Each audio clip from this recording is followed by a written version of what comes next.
again, and welcome to the only game in town, the Sports Box, where the only opinion that matters, still right here. I am Mike Aletta, a.k.a. Hamilton Mike, along with my partner Brian the Ranger Atard, bringing you another Fantasy Focus Week 4 that we just love to give you. And I got to tell you, Brian, my throwing motion, it's a little theme today. So let's take a look at that.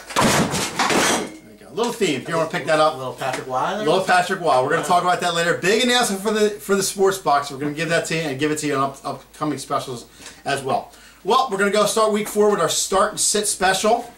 We're going to start it off like I always do. So nothing. Have at it. Yep, there we go. So we're going to start. I'm going to start Cousins this week. Kirk Cousins, got to start him against the Browns. Playing home this week. You know, the Browns have allowed 275 yards to quarterbacks every game so far. This Browns team stinks. Washington, okay, I know they're not a great team, but you know what? Cousins gets it done this week. No, I like that pick as well. For me, I want to start Matthew Stafford against the Bears. Rumors are all over social media that the Bears' defense is absolutely terrible, and I'm inclined to believe that. They're bad. Stafford's been playing really well as of late. Got a good connection with Marvin Jones. I'd like to see Stafford in your lineup this week. I think you'll be paying off pretty well from that. That's a nice pick. Oh, by the way, a little side note, for all you idiots that had knocked me about the Emmanuel Sanders pick, you can all go kiss my ass because it happens, okay? So I was wrong. Sorry. Hey. If I was right all the time, wouldn't be doing this. I'd be doing FanDuel every week. So how about me and Kelvin Benjamin Week 1? Yeah. I mean, that's right. You go by logic. I mean, these things don't always work out that we were just trying to. You were right on Cam. I was right on Cam. All you idiots. Anyway, that's fine. That's fine. I'm going to sit Russell Wilson this week. Seattle against the Jets. Jets have a good defense. They're not as horrible as they've been playing lately. Their defense is pretty solid. And you know what? Russell Wilson is not 100%. So, and they're on the road, playing in New York. I just want to sit him this week. And I think probably to that note, you probably have to look at the receivers and say, look elsewhere too. Because Baldwin's still banged up a little bit. Yeah, even Lockett hasn't really been doing a whole lot. So for me, for my quarterback, I want to sit Eli Manning this week against the Minnesota Vikings. The Vikings D has just been fantastic to start this season. If you look at what Eli's done the past 2 weeks, he probably let you down. You're probably looking for a bigger game and haven't really seen it out of him. I think it's going to be a third week from that. I'm staying away from Eli Manning this week. I just don't see a lot of upside there against just a stifling Vikings defense. That Vikings defense has to be good with Sam Bradford's quarterback. Yeah, and no running game. No running game. No running back. I'm going to start DeMarco Murray. Sorry, Philadelphia fans. He is playing excellent this year so far for Tennessee. Houston, no J.J. Watt. Defense has been shaky the last couple weeks. I mean, I think you definitely got to go with DeMarco Murray. I think he does well against Houston. You know, I'm not a Murray guy, but if you're right about that, and he has another big week, I'd look to sell DeMarco Murray. I think I mentioned a couple weeks ago. I think it's going to be Derrick Henry's job at some point, so I'd like to get some value out of. Wasn't a bad pick to pick up Henry at this point, was it? That's right. My running back of the week is Jordan Howard going up against the Lions. So, as far as the Bears' running back situation goes, he's going to be the guy now. Jeremy Langford's down for 4 to 6 weeks. There's some injuries in that Lions defense, so you might see another start also from Brian Hoyer. If Cutler can't go, I'd expect the Bears to try to run more and keep Hoyer away from those long passes that tend to get intercepted. I think also be a really cheap option in your daily leagues to fill that running back spot. I like Jordan Howard this week against the Lions. I'm going to sit running back for the second week in a row, McKinnon from Minnesota. I just think it's not a good defense to play him against the Giants. Even though they are playing home on Monday Night Football, I just don't think it's a good fit. The Giants are only giving up 3.2 rushing yards per carry. They're splitting carries. McKinnon's not even getting the bulk of the carries. They're splitting it with the other running back. And, the Giants have only allowed 1 rushing touchdown all year, so I got to stay away from McKinnon this week. The guy I'm staying away from is Tevin Coleman going up against the Panthers. I really don't like him this week, but longer term, if you can find a sucker in your league to take Coleman off your hands for some value, you do it. The Falcons are coming off 3 cupcake defenses in the first 3 weeks of the season, and Coleman had a really nice couple games there. The next 3 are again this week in Carolina. The next 2 are Seattle and Denver. So I find it very hard to believe you're going to see anywhere close to what you saw in the first 3 weeks. In the next 3 weeks, I would sell Tevin Coleman while you can and get some value out of him. That's great that you said Tevin Coleman because I picked him up on the waiver wire this week, but that's okay. Well, trade him. Anyway, trade him if you can. Anyway, we're gonna start Tyrell Williams this week for San Diego. They are home playing the New Orleans Saints. Okay, you want to say Drew Brees is going back to where he started from San Diego? Could be a nice little homecoming for him. Guess what? New Orleans stinks. They couldn't even stop the Atlanta Falcons. I can stop the Saints this week. They stink. You want to talk about Williams though? Here's a guy who's had 60 or plus yards every week since he's been in the game, and the Saints have allowed 35 plus points every week Got to start Williams. You're getting kind of receiver 2 stats from him since Allen's gotten hurt, so he's a nice pickup. I'm liking Terrell Pryor this week against the Redskins. Pryor seemed to be the only playmaker on the field for Cleveland last week, and I expect more of the same. And the interesting wrinkle to Terrell Pryor is you might see him as a quarterback on some plays, so maybe you'll get some passing points too. I just think everything they're going to be doing offensively is going to go through him. I think that he can give you some numbers, even if they lose. I think he can do very well. So I like Pryor this week at wide receiver. Okay.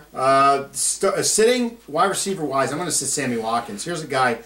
A lot of expectations coming into this season and in the last couple seasons, but this guy can't stay healthy. Yeah. He's hurt again. He's banged up. He is going to play, but I just don't trust him anymore. It's a shame because he's a hell of a receiver. On the road this week playing New England, I mean, he's not even that much of a downfield threat anymore. New England's a good defense. I'm not starting Sammy Watkins. You know, mentioned about Sammy Watkins. We actually had an emailed question this week from Frank from Lumberton asked us, he currently has Latavius Murray on his team, and he has a trade offer on the table for Sammy Watkins, and he asked the show, what do we think about making that deal? Yeah. And to be honest with you, I just don't know.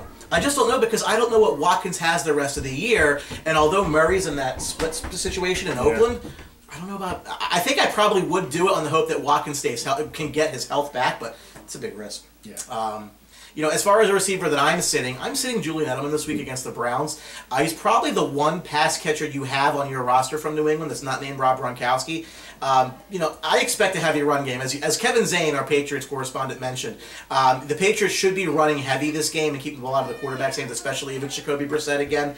I don't think Edelman gets any catching opportunity, but it would be interesting if you have to start him. Like Terrell Pryor, maybe get some quarterback points for you. What a crazy league. He might be a dual-purpose guy as a wide receiver and a quarterback. Who knows with that team?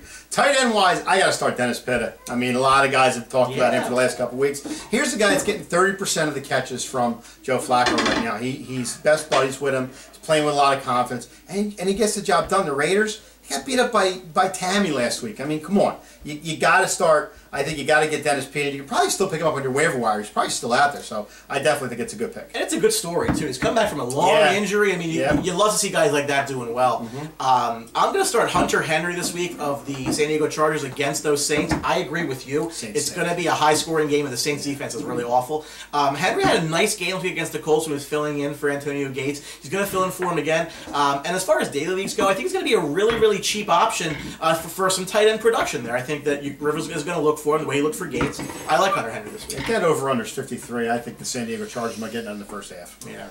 Anyway, in the way of the sit column, I'm not going to a gunfight this week. I'm sitting Jesse James. He's kind of declined from our first week predictions of him picking up the offense for Ladarius Green. In his last 3 games, his targets have been 7, 5, and 4. Here's a guy, I don't want to say he's on the downside, still good tight end, but it doesn't seem like Ben has an option to get him the ball. They're playing Kansas City this week. I don't like the matchup at all. Kansas City's only allowed 1 touchdown to a tight end all year. I got to sit Jesse James this week. I'm sitting him too. There you go. Road dog Jesse James. He's on my sit list this week as well. And to add to the points that you made there, Mike, I think that with Le'Veon Bell back, I think they're going to look to feature him, and I don't think you're going to see Jesse James get a lot of red zone targets. And with a guy like him, you're hoping for a touchdown.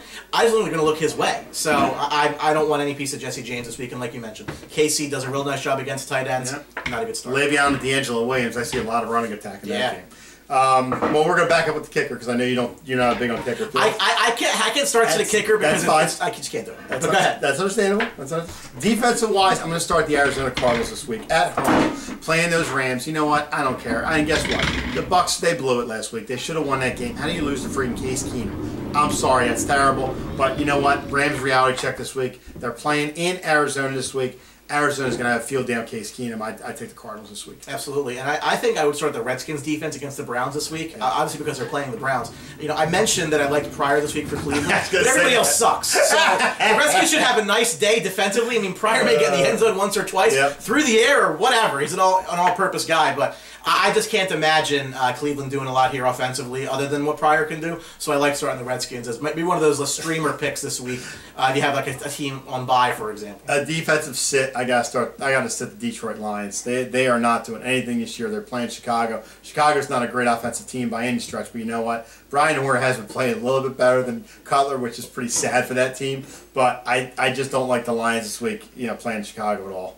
I'm going to sit the Chargers against New Orleans, and we both agree the New Orleans defense is pretty bad, but their offense isn't. So, yeah. I think the Chargers did better than expected against the Colts last week. It's better than I expected anyway. But I do expect Breeze to air it out, maybe a little more than he usually does. I'm going to buy a little bit into the thing of Breeze going back home again. Yeah, whatever. Wants to show up the Chargers. I don't like the Chargers this week defensively, but it should be a pretty wide open offensive game. That's for sure. Saints stink. They do though. Sorry to our buddy down in Texas that we love so much that talks about the Saints. You gotta call it like it is, man. We might have him on just to talk about how bad the Saints stink. But anyway, kicker-wise, I'll get the kickers. Don't worry about it. Starting kicker this week, I'm going to start Blair Walsh from Minnesota. I think that game's going to be a defensive battle with the Giants and Vikings going back and forth. Eli's not going to be able to move against the Vikings, and Sam Bradford can't move against the Giants. So it's going to be a kicking war. And I don't care if Walsh has missed a couple this year. That's fine. He's a solid kicker. I'm going with Blair Walsh. And going back to Cleveland again for the sit, I'm going to sit Cody Parkey. If you have to say anything else, Cody Parkey stinks. So here's a funny story about that. So I'm in a Survivor fantasy league where you just pick the winner every week. Mm-hmm. Half the league must have picked Miami last week, and it was this close. Cody Parkey, thank you for missing a field goal. Cody Parkey, much props. You stink. Anyway, it's a stink edition. We got the New Orleans stinks, Cody Parkey. That's a lot of the NFL anymore, right? Yeah. I mean, how many good teams are there, Will? We talked about that. That's very true. That's just very true. Quick announcement for the Sports Box, and I'm proud to say the Iceman, that's right, myself. There you go. Going to be getting back on the ice on Monday, okay, 8:40 down in Atlantic City. We're going to have a live, well, we're going to try the live Facebook feed down from the skate zone in Atlantic City. Check out the Iceman back on the ice. If we can't do it live, folks, we'll get a podcast for you. So we'll see what we can do for you. Technology is a little technology challenge sometimes at the Sports Box, so we'll see what we can do for you. We try. That's right, we try. So that's all the time we have for Fantasy Focus Week 4. Thank you for watching. Keep an eye out. Change your lineups if you need some help. Get some comments into us. Different things will help you out the best we can. We always got some great things coming. Yeah, absolutely. You can tweet us at Sportsbox Show on Twitter. You can email us at thesportsboxshow@gmail. You can like us on Facebook and comment there. But of course, you can follow the YouTube channel, subscribe there, and comment on the show. Again, if there's things that you want us to be covering, questions you have for the show, let us know. We're happy to help. Absolutely, because at the Sports Box, and the Iceman knows, at the Sports Box, the only opinion that really matters is still right here. Thanks for watching, folks. See you. I might need one of those. Can you keep throwing things? I might need the mask myself. You won't need it. I'll just throw this out. See you. Don't forget to subscribe.